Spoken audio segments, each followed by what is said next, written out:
Assalamualaikum. Inilah sahabat saya yang sentiasa berjaga, ikan puyuh. Alhamdulillah. Semua dah kenyang ya? Oh, dah kenyang dah?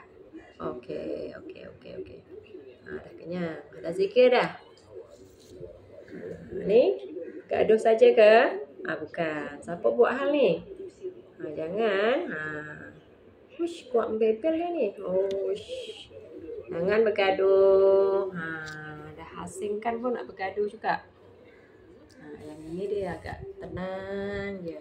Tapi sekali bergaduh, ekor pun boleh tergigit. Kenyang semua ya. Air dah tukar, makan pun dah. Sikit dah. Okey. Selamat berhari Minggu. Ikan puyuh jangan buat hal. Buat hal je masuk kuali.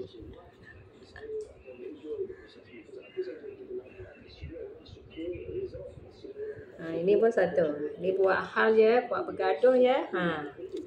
Memang masuk kuali lah jawabnya.